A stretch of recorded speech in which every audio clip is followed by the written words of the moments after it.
Well, hi there and welcome back to Wheels of Interest, and we are now back on the Citroen C3 with the cam belt situation. So the car is still on my trailer, as you can see, and I've left it on the trailer because it doesn't stop raining, and it's far drier and much more stable on my trailer than it is on the ground.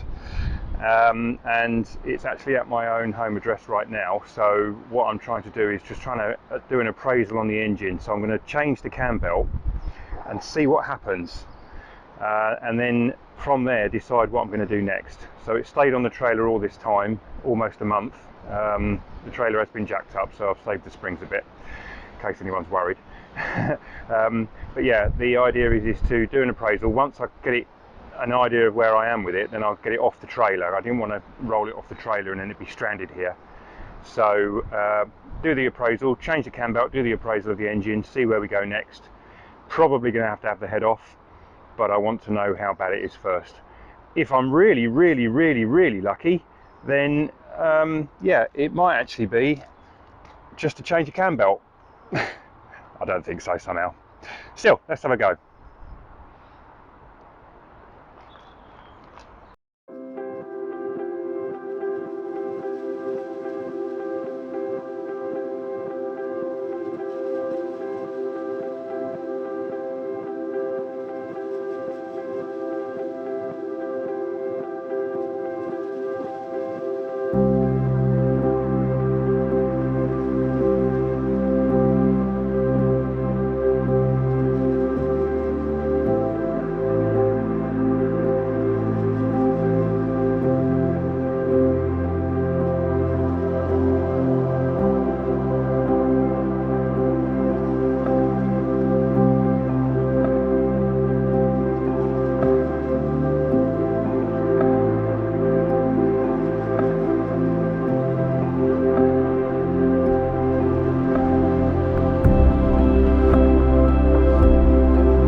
Right, so here are all the bits that we've got off the engine to be able to get to the timing belt, and I've got it in such a state that the timing belt is ready to go back on with the engine timed and set correctly on the timing marks. So I'll go through how I got to this point. Didn't want to film the whole thing, pretty boring really, people watching people undo bits and take bits off. I'm not here to show you how to use tools and such like. If you don't know how to use tools, then step away from the vehicle, sir, because you can do a lot of damage if you don't know what you're doing. So basically all the bits to get off the engine are laid out on the trailer. First of all, the front right hand side wheel. Take that off because this is the side of the engine that we want to get to when we get to the cam belt. Once the wheel's off, it is now the wheel arch liner needs to come out. That's quite a huge piece of plastic. It's held in with these lovely plastic clips. 4 clips on the right hand side, modern clips. This car's pretty lucky really because it's not had much work done to it, so I think that the clips have never been taken off, therefore they're not broken, so therefore they're easy to get apart. Next to them are some torque screws, 4 of those, 2 underneath the front valance and 2 inside the wheel arch itself. Again, they're in good condition, they're not rusty. If you've got a car that's had them on and off a few times, they're probably rounded off and corroded and all of that, and they're just horrible to get out. But they came out fairly easily. I'm not sure if they screw into plastic actually, they're metal screws. They're T20 Torx, so that's fairly straightforward to get out. And then you can get to the engine, and you can see there the crankshaft pulley in the middle, the alternator pulley on the right hand side, and it is all bare and off. So the next thing to take off would be the alternator belt, which is there. Once the alternator belt is removed by slackening the alternator screws, you then take off the front pulley, the crank pulley, which is there in the silver in the centre there, and there is one way round. It's got face of on the front, which means front face, I think. I'm not a Frenchman, so I don't actually know, but I'm guessing that way. That's the way it came off, so that's the way it's going back on. held on with 3 screws, silver screws to the left, easy to get out. The next thing to take off is the plastic shroud there with 3 screws that hold that on, and that actually allows you to get to the cam belt itself. On the top of the engine we've got the engine mount. On the left hand side we've got the main mounting which connects the engine to the chassis, and it's got a rubber bush in it, held on with 3 big screws on the engine and 2 screws on the chassis, and then that is bolted to this front cover here, which goes on over the front of the cam belt area, which you also get to get off. 2 of the screws are easy to get at. This one is not easy to get at. You can get it on it, but you can't unscrew it fully because it's such a long screw, it actually fails with the chassis, so you have to jack the engine up a little bit. Before you take off the engine mount, you have to take a block underneath the engine, like so, to support the engine, because once you've got that mount off, the engine will just fall on the floor, so be aware of that. Trolley jack does that. That then allows us to get to the timing belt itself, which is there, and you can see, if I just follow it round, there's a massive grate, a bare patch of teeth where there should be some teeth and there aren't, and again around there as well, so it's gone in 2 places. And then you've got the idler here, which if you turn the idler over, that is held on with a screw in the middle of that hole, a stud and a nut, and then if you look at to the top left of that hole, there is a hexagon hole in which you put an Allen key to de-adjust it. Now I put an Allen key in there to de-adjust it, but it was already loose, so I suspect the belt is also stretched because there was hardly any tension on the belt whatsoever. You watch me put these things back, I'll do it on time lapse, and it's fairly straightforward, just follow the process really. Finally, to get to the timing mark on the flywheel, I've taken off the exhaust manifold shroud, which is not easy to get off. With the engine loose, you can wiggle the engine around and it will wiggle out, so that allows you to get to the timing mark on the engine.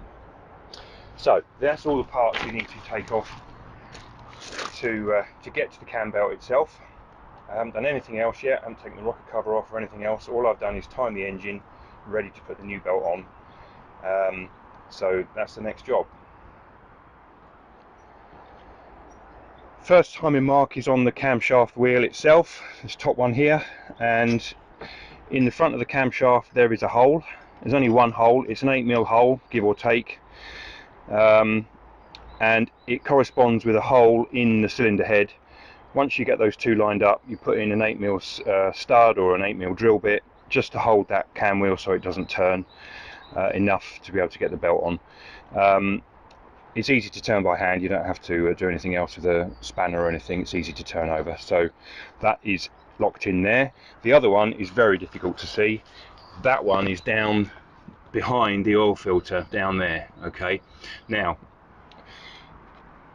if you come down and look, I don't know if it will show up on camera, but down there I've got a light on it, but there is a spy hole in the bell housing, and you turn the engine until the flywheel shows a 6mm hole in the spy hole, and the 6mm hole basically is your timing mark for top dead center, which means number 1 cylinder and number 4 cylinder should be on top dead center. The crank sensor will know that. You don't need to do anything else. It hasn't got to be on firing number 1 or firing number 2, because the camshaft wheel tells the ignition system when to fire, so based on which where the valves are set basically. So all you have to do with the bottom one is find the hole, stick in a 6mm piece of rod just to lock the engine so it doesn't turn, and then you're good to go. So we're ready now to put the cam belt on. Let's do it.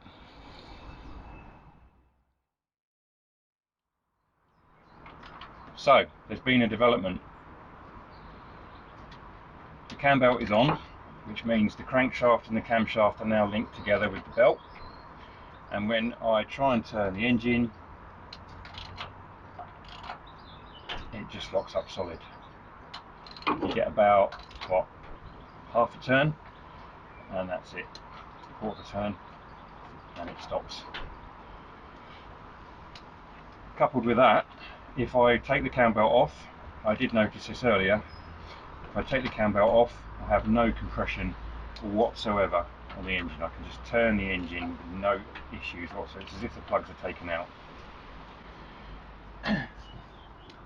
So looking at the valve rockers, it's pretty clean, I have to say, but that's no consolation today.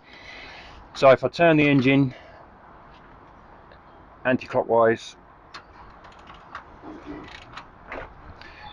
it locks up at that point,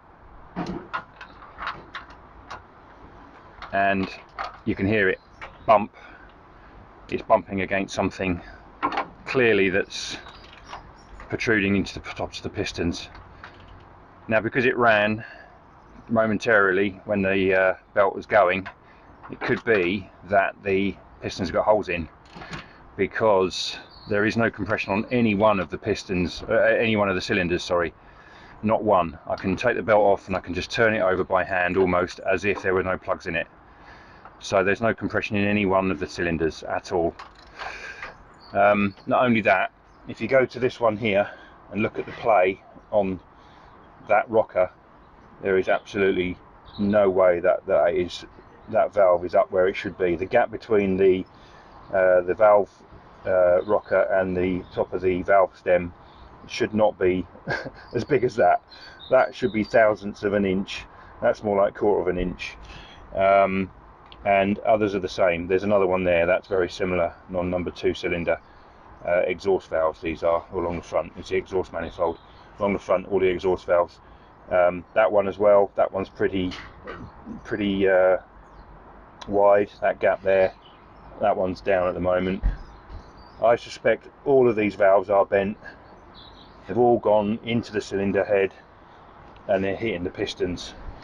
And there's one really bad one that's hitting the piston so much you cannot get the engine to turn over and go down. So yeah, it's a bit strange when you take the belt off and it will turn over, but when you actually start operating it with the valves where they should be, it locks up solid. So clearly the engine has got some serious issues. No surprise. The whole idea was to find out whether or not I got away with it without going too far into it, and clearly I've not got away with it, or rather my daughter hasn't got away with it. We're going to have to do something with the cylinder head at least. We don't know what until we get the cylinder head off. So the next step will be cylinder head off, have a look inside, look at the tops of the pistons. If the pistons are holed, it's a new engine. May even just dispose of the car, that's up to her. If we can get away with the cylinder head, either just repair the valves, it may be cracked, etc, etc. We just don't know. We won't know now any more damage without taking it apart properly and having a look inside. So there we are. Now we know that this engine is not going to be running anytime soon, and yeah, that's okay. She's got another car, so we're not desperate for it. I've got plenty of other things to be getting on with, so this will now probably go into a little bit of a hiatus for the moment until we decide what we're going to do. Might pull the cylinder head off for another episode just so we can see inside as a short video. Maybe, we'll see. Modern cars, I detest modern cars. Absolutely hate the things. I'm very old school, I have to say. That cam belt job, while it's not difficult, it's fiddly, it's a bit awkward, it's a bit of a pain. You know, give me timing chain and gears anytime. But even then, these days, I think that's rubbish, because of what they're made of. Sorry, I'm having a bit of a moan. We have what we have, and we have to deal with what we've got. I mean, you know, just by looking at the castings of these rockers, I mean, they just look cheap and nasty. How they last is beyond me. But everything's made to a budget. I'll stop moaning now.